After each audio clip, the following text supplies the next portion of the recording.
New Japan Pro Wrestling's G1 Climax 32 finals just wrapped up, maybe a little bit over an hour ago, maybe under. Who's to know? Who's to tell, man? Stayed up for the whole show, dude. Your boy is tired. I'm going to want to nap at some point this afternoon. But if this is your first time checking us out, first of all, thank you for checking us out. You could have went to any other G1 Climax review, but you came here, so I appreciate you. And yeah, so we're the almighty SOS Wrestling Network. Please be sure you like, share, subscribe, all that good stuff, man. Tell a friend and tell a friend. Price of subscription is free $99. I am the Pro Wrestling Fly God. I am Stardust Shiyaku, Blunt Cianito, all of the above, El Toro Negro as well. And here, let's break into the G1 final. So, for the second year, two-time, doing this shit, baby, back to back, Kazuchika Okada has won the G1 Climax. Kazuchika Okada faced off against the Commonwealth Kingpin, Will Ospreay, this morning in the G1 Climax final and signed the Budokan Hall. And Ospreay, at one point, he looked to have this match won. He connected with a hidden blade, frog splash, and a Styles Clash, but Okada just kept kicking out here.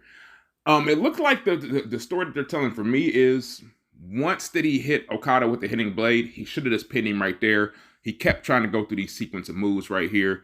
Like I said, he went for the Styles Clash. Okada kicked out of the Styles Clash. Then we get him, I don't know if he's getting some inspiration, if he's taunting, rubbing it in the face. He's pulling out some Kenny Omega greatest hits. He's hitting the V trigger on Okada. Then he went for a one-wing angel before Okada was able to escape here and get a near fall. It was a real close near fall too. So both of these guys at this point were looking for their finishers. Okada is eventually able to reverse a hidden blade attempt into a Cobra Explosion before he followed up with the Rainmaker to get the pinfall and the victory and the 1-2-3. So of course with this win, Okada has a date set, with the IWGP World Heavyweight Champion. Right now it's Jay White. Will it be Jay White going into Wrestle Kingdom 17? Which, don't know if you know, Wrestle Kingdom 17 this year is only one day. So we're going to find out here.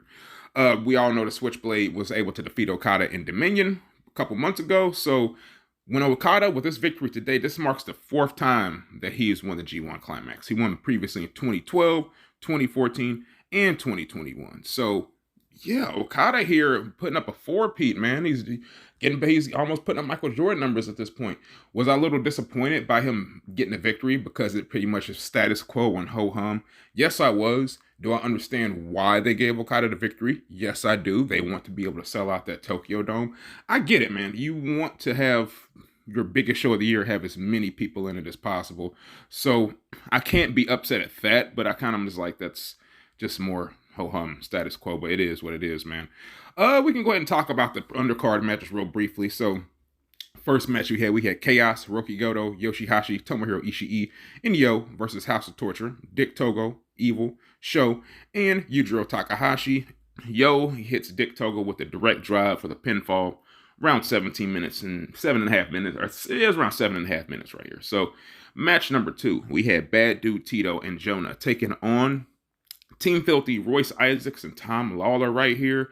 Jonah hit the torpedo on Royce Isaacs around 10 minutes and 31 seconds. It's actually a solid tag team match. Enjoyed it. I kind of enjoyed this right here. So, third match was Bullet Club's United Empires, Aaron Henare, Jeff Cobb, Great O'Khan taking on Bullet Club's Chase Owens, Bad Luck Fale, and Juice Robinson right here. We got the victory with the Tour of the Islands on Juice Robinson, around 6 minutes and 1 second. It's pretty short, but I think it told the story you need to tell. You kept you kept Jeff Cobb being that beast that he is. He took a couple losses here in the G1, but you just got to make people remember that, hey man, this dude can put you away at any time. I thought that's the story that they told right here. Then match number 4, Los Ingobernables de Japón's Tetsuya Naito, Bushi, and Sonata. Naito should be in the final, but that's neither here nor there.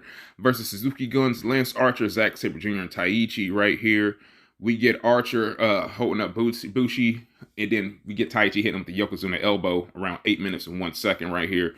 Lance Archer tells the crowd he's going to be back. He'll be returning to Japan. Speaking of returning, speaking of coming back right here, we have an announcement that New Japan will be returning to New York City. I believe it's going to be in October. They said tickets are going to go on sale a week from the time of this recording. So, yeah, if you're trying to go, get up on it, man. Next match we had LIJ, Los Ingobernables de Japón, Shingo Takagi and Hiromu Takahashi taking on Bullet Club's El Phantasmo and Kenta right here. We get ELP kicking Shingo Takagi in the balls, getting a roll-up victory. 8:39 was the time. it looks like they're going to continue this rivalry after the G1, and that's fair. You got to have, I don't want to say Shingo at this point is an introductory rivalry, but he is the KOPW champion. Talk about they're going to get a new trophy made, so we'll see if that match they have is going to be for the KOBW. I'm presuming it will be, considering he got the victory over Shingo Takagi. And I just keep forgetting that he's the KOPW trophy holder. So then match number 6, we had Hiroshi Tanahashi and David Finlay taking on the Good Brothers, the Impact Wrestling Tag Team Champions, that being Doc Gallows and Carl Anderson right here. We get Tanahashi hitting the high fly flow.